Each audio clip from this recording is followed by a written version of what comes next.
बीवी को शादी के चंद साल बाद ख्याल आया कि अगर अपने शोहर को छोड़ के चली जाए तो शोहर कैसा महसूस करेगा।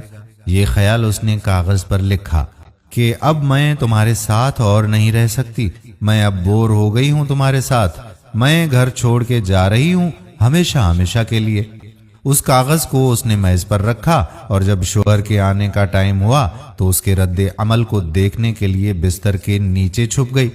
शोहर आया, उसने मेज पर रखा हुआ कागज पढ़ा, कुछ देर की खामोशी के बाद उस कागज पर कुछ लिखा, फिर खुशी के मारे झूमने लगा, गीत गाने लगा और रक्स करने लगा और कपड़े बदलने लगा। फिर उसने अपने फोन से किसी को फोन लगाया और कहा कि आज मैं आजाद हो गया।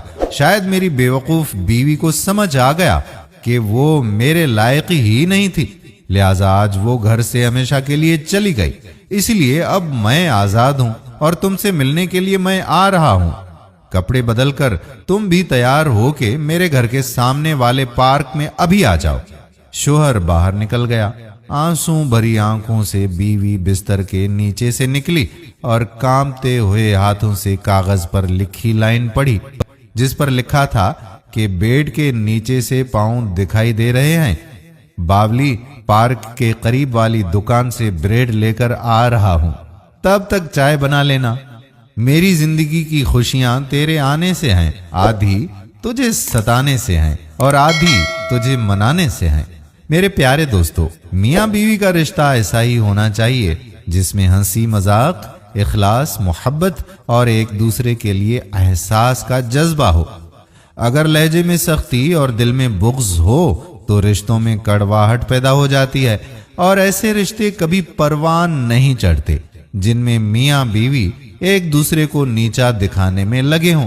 ये तो ऐसा मुक़द्दस रिश्ता है जिसमें जुड़ने के बाद दोनों फरीकैन के दुख सुख, खुशी गमी, नफा नुकसान सब एक हो जाता है। मोहब्बत और अखलाक ऐसी चीजें हैं जिनसे इस दुआजी जिंदगी में खुशियां और रौनकें आ जाती हैं। अगर हम अपने नबी पाक हजरत मोहम्मद मुस्तफ़ा सल्लल्लाहु अलैहि वसल्लम की इस दुआजी जिंदगी पर नजर दौड़ाएं तो ये चीजें हमें वाज़ेह नजर आती हैं कि अल्लाह के इतने बड़े पैगंबर मगर अपनी ज़ौजा हजरत आयशा रज़ी अल्लाह ताला अन्हा को अपने हाथों से लक़्मे बना बना कर खिला रहे थे, इज़हारे इश्क किया करते थे, उनको शुरू शुरू में आटा गूंद कर दिया करते थे। इसी तरह हजरत आयशा रज़ी अल्लाह ताला अन्हा पानी पीकर थोड़ा बचा कर रख दिया करती थीं। हुजूर अकरम सल्लल्लाहु अलैहि वसल्लम वही गिलास उठाते और वहीं से पानी पीते जहां हजरत आयशा रज़ी अल्लाह ताला अन्हा के होंठ लगे होते। हमारे नबी सल्लल्लाहु अलैहि वसल्लम तो इस कदर मोहब्बत और शफकत का इजहार किया करते थे और घर के छोटे बड़े कामों में भी उनका हाथ बटाते थे। मगर हमारे यहाँ तो उल्टी गंगा बह रही है। अगर यहाँ कोई अपनी बीवी का घर के कामों में हाथ बटा दे, दो चंद लम्हे उसके साथ प्यार मोहब्बत की बातें कर ले तो उस पर जुमले कसे जाते हैं और उसे जोरू का गुलाम कहा जाता है और ताने दिए जाते हैं।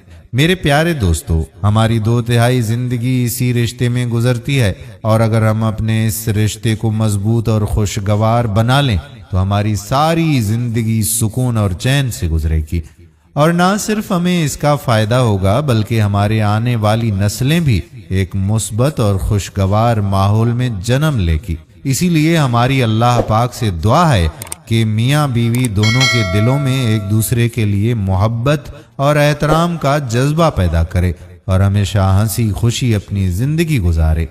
हम उम्मीद करते हैं कि हमारी आज की वीडियो आपको जरूर पसंद आई होगी और अपने दोस्तों के साथ इसे शेयर भी करेंगे।